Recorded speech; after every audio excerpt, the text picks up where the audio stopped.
What's up, YouTube? It's another day with the one and only Billy J. And as you can see from the title of the video, yes, it is the return of the Bible stories. We've got a lot to talk about, so let's get going. So, quick recap on the last episode of the Bible stories. Abram just had his baby with Hagar the handmaiden.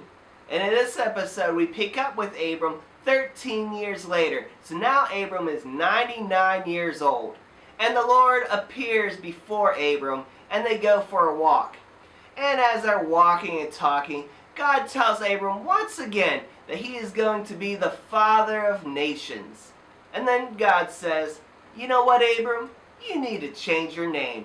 So from here on forth, you will be known as Abraham, the leader of my covenant and the father of kings. And God basically gives Abraham his mojo back and says that he will be bountiful in his seed.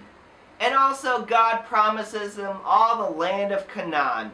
Then God says, there's a catch.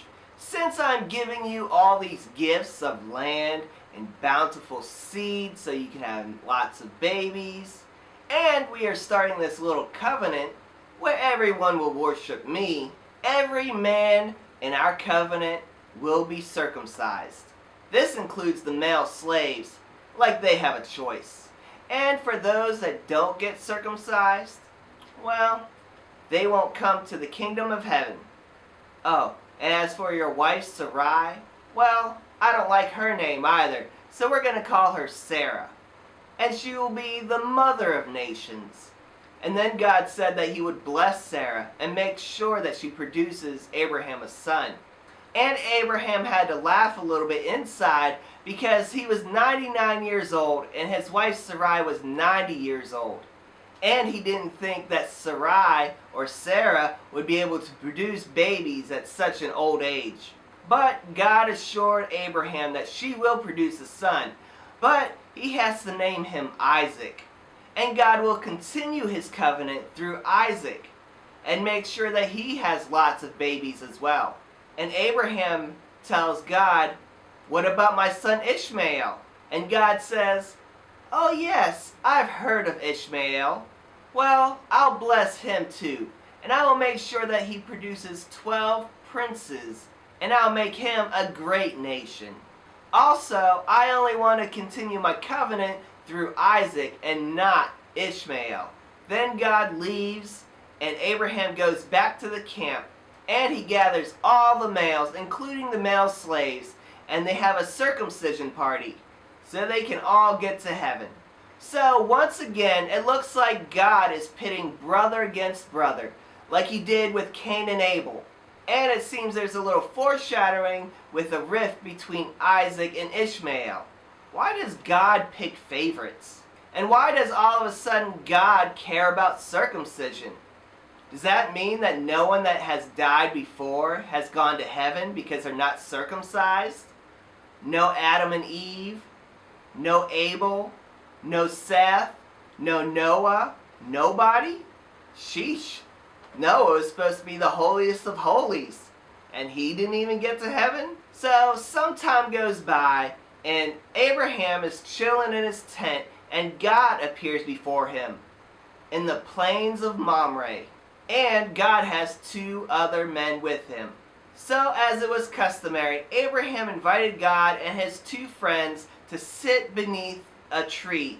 And Abraham brought water so that they could wash their feet, and brought food, brought some bread and some meat for them to eat.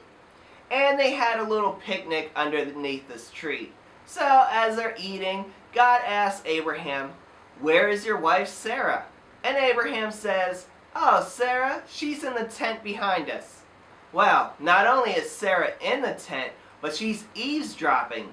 So she's behind the door of the tent listening to the conversation. So God assures Abraham once again that when the time is right, he will return and enable Abraham to produce a son with Sarah. Well, Sarah's no dummy, and she knew she was old. I mean, she's 90-something years old by now.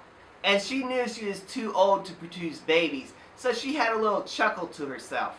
And God hears this and gets a little bit angry about it. And he asked Abraham, "Why is she laughing? Am I not God and able to produce whatever miracles I choose? Is anything too difficult for me? Well, I'll be back at the time that we discussed. And she will have that son, Isaac."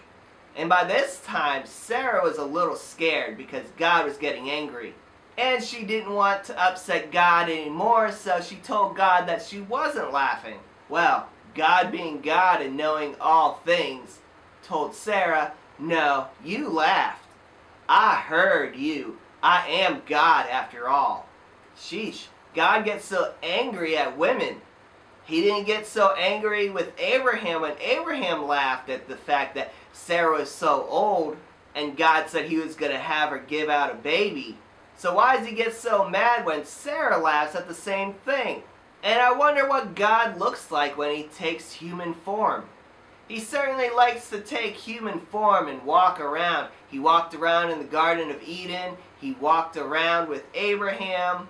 But there's really no description of what God looked like in his human form. And why is God eating? Does he need to eat? Well, we'll end there and continue on next week in the next chapter, which we discuss Sodom and Gomorrah. Well, leave down any comments or questions that you have about what we discussed in this episode. And remember, peace, love, unity, respect. Peace out, guys. What if God was one of us? Just